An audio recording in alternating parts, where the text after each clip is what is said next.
Hello everyone! The story of Malygos, the blue dragon aspect, does not begin with him as an aspect or even as a dragon. It takes us back in time all the way to where the Pantheon and their Titan Keepers had just finished bringing order to the planets. The elemental lords were banished to the elemental planes and the old gods were imprisoned. Azeroth and the slumbering Titan spirit inside of it had a chance to thrive. In the ages after the Pantheon left Azeroth, myriad life forms flourished across the surface of the world. The most savage and cunning, that would be the proto-dragons, who dwelt in the frozen north of Kalimdor. The various proto-dragon species had a wide array of strength and abilities. Some were gigantic winged beings of incredible fortitude, their spirits tied to the world itself.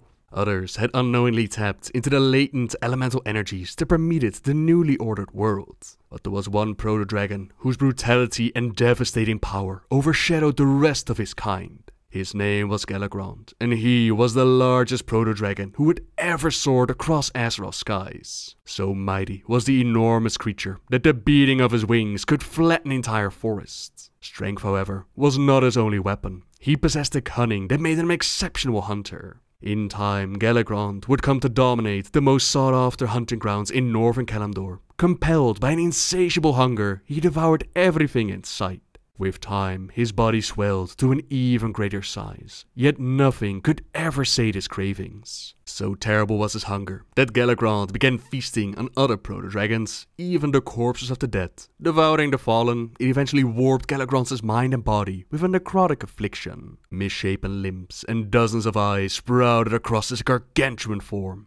Death energies wafted off of Galakrond's jagged hide, reanimating that matter. These necrotic powers were infused into Galakrond's victims, and they rose from the dead as mindless abominations. As the ranks of Galakrond's wretched minions expanded, soon enough he and his ruined followers terrorized the skies over Kalimdor. A great threat to the other proto-dragons, of course, and while the story Dawn of the Aspects, it says that the proto-dragons united to fight back. The Chronicle says that they actually failed to unite, fractured by long-standing rivalries. So, considering that the Chronicles is actually meant to clean up the lore, that's the story that we're going to follow. Instead, we see the mightiest of the Titan Keepers, Keeper Tyr, who noticed the threat of Galakrond. He warned his fellow Keepers of what he had seen, but he could not motivate them to act. Though the Keepers had once sworn to protect the world, the war with the old gods and the ordering of Azeroth, it had sapped their collective strength and willpower. They become indifferent to the world at large, focused solely on maintaining their vaults and arcane machineries. Tyr, however, knew that if Galakrond remained unchecked, he would devour all nature, spreading his affliction to the far corners of the world.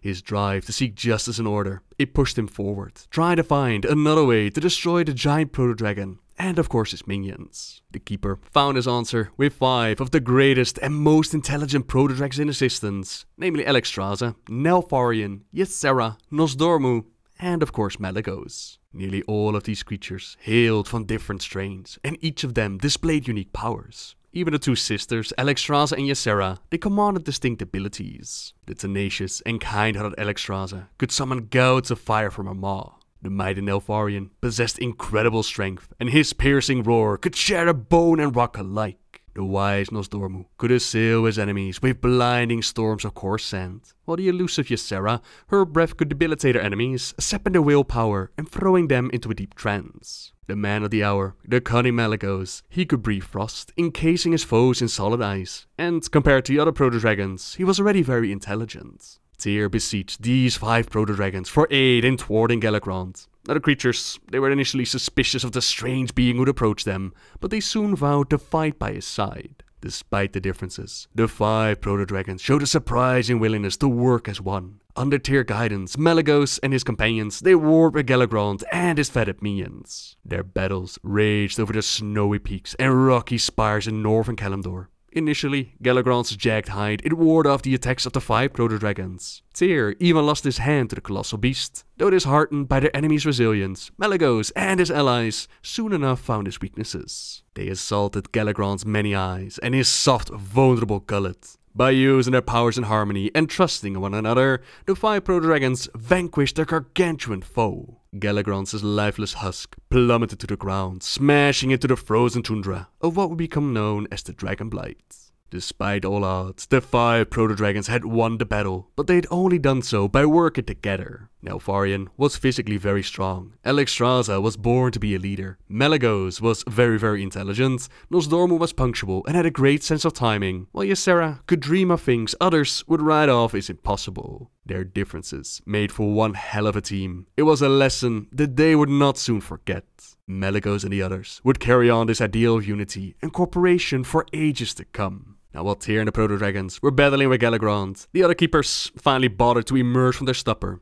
Too late they realized the threat that a corrupted monstrosity posed. They were hardened by the resolve of Tyr's winged allies and ashamed of their own apathy. Tyr, however, never chastised the other keepers. Instead, he convinced them to imbue the 5 proto-dragons with powers so that they could help safeguard the lands of Azeroth. Only Keeper Odin was not down with his plan, but the others, they ignored his protest, which would lead to him taking a wing of Ulduar up into the sky and create his halls of valor. The others simply did not agree with what Odin had to say. They believed that through bravery and self-sacrifice, the proto-dragons had earned the right to act as Azeroth's guardians. The keepers journeyed to the frozen tundra, where the final battle had taken place. Acting as conduits of their creator's powers, the gathered keepers bestowed the blessings of the Pantheon upon each of the proto-dragon. Keeper Loken called on his creator Norcanon to endow the proto-dragon Malygos with incredible arcane powers. Henceforth, Malygos will be known as the Spellweaver. The limitless realms of magic and hidden arcana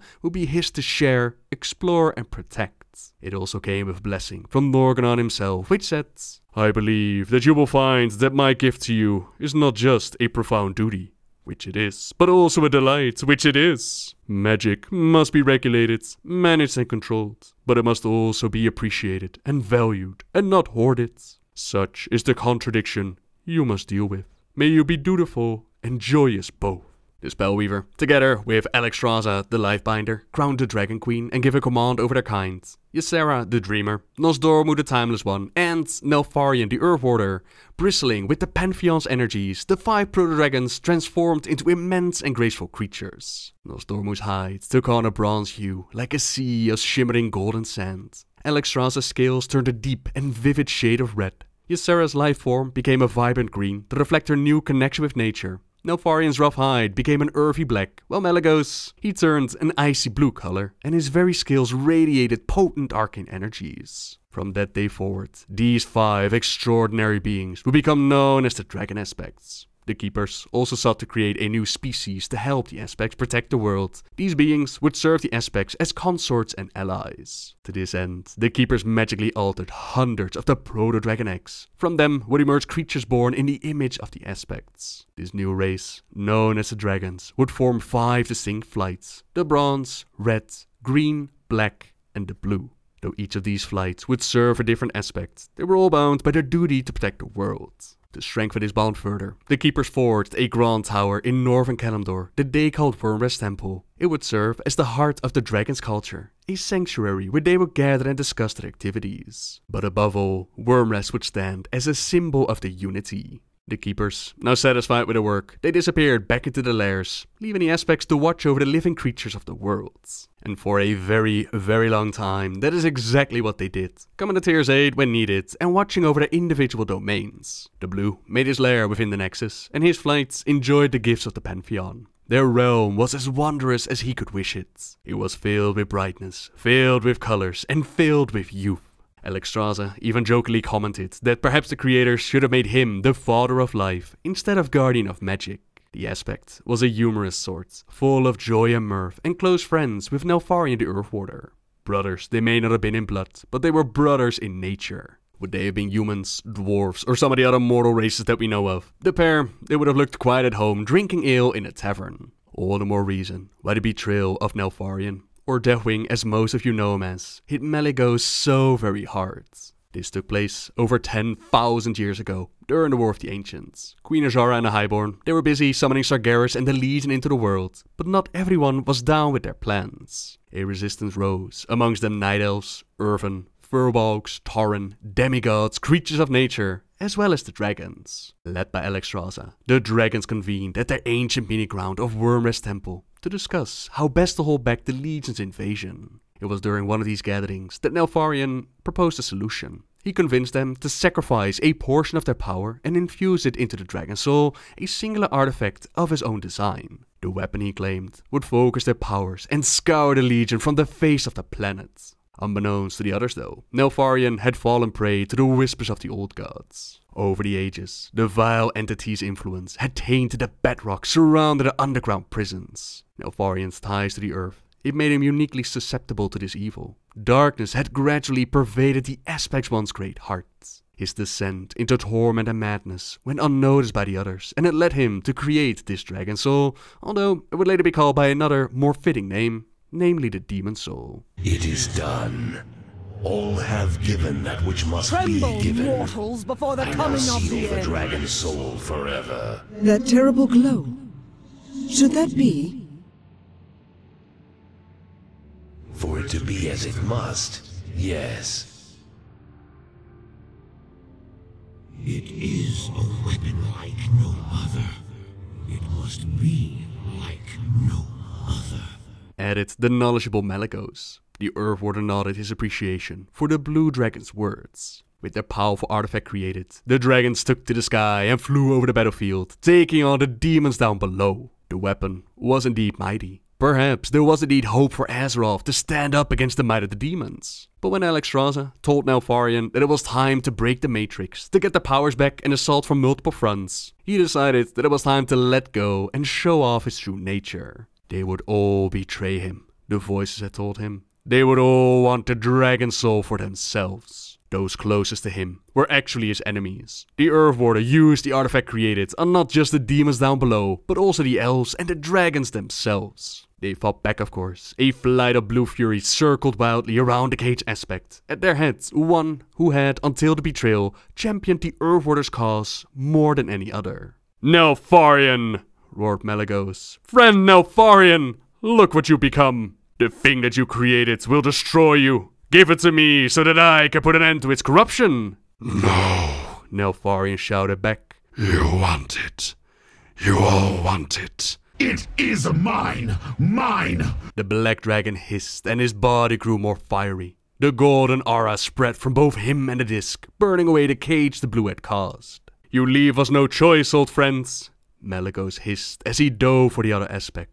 Around them, the other blues positioned themselves to strike Neltharion from all sides with their power. Of all the flights, the blues knew the intricacies of magic as none of the others. Like a pack of wolves closing in on the kill, the blue dragons swarmed around their foe. An aura of deep cobalt surrounded Malygos. That obscenity should have never become a reality, the spellweaver informed his counterparts. And as I've become instrumental in encouraging its creation, 'tis only fair, old friend, that I erase it. What seemed an arc of pure white flew at the disc. As it neared, it revealed that Malygos had spoken the literal truth when he said that he intended to erase the demon soul. Wherever it touched, an emptiness existed. No mist, no sky, just a pure white emptiness remained. The effect on the heavens proved momentarily, of course, but for the sinister disc, the fate would have certainly been permanent. Or rather, it should have been permanent. None of them would ever know whether Malygos' spell would have actually destroyed the soul. Before it managed to touch the disc, Neltharion spat. His spit became a black blazing sphere that met the arc but seconds before the latter would have touched his creation. A blinding series of sparks marked the collision, and then there was nothing. With a savage cry, Malygos signaled for his flight to attack, but Neltharion acted more quickly. Even before the white arc had vanished, he held forth the demon soul. Instead of the golden light that had decimated so much of the land below, a grey one shot forth in every direction. Malygos quickly created a shield of smoke, but plain smoke it might as well have been. The grey light caught him, threw him back hard. He sailed over the hills, over the horizon, roaring in agony all the way. For his consorts and followers, however, the fate that Neltharion had in mind was much more horrific. As one, the dragon shriveled. They deflated like draining water sacks. Their cries were terrible to behold.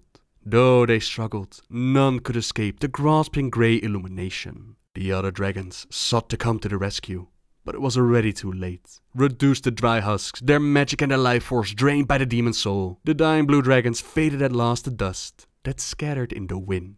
Neltharion's brutal attack murdered nearly all of the blue dragon flight. Though the other dragons attempted to stop him, they too were forced to flee. The Night Elves were also horrified and awestruck by the sudden betrayal. Eventually, they too retreated from the battlefield to escape Neltharion's wrath. As the Dragon Soul's energies flooded through him, Neltharion's body began tearing apart. A raw power, like the seething heart of a volcano, engulfed his soul. Smoldering fissures wrenched open across Neltharion's scaly hide. From these wounds, geysers of white-hot fire and magma burst forth.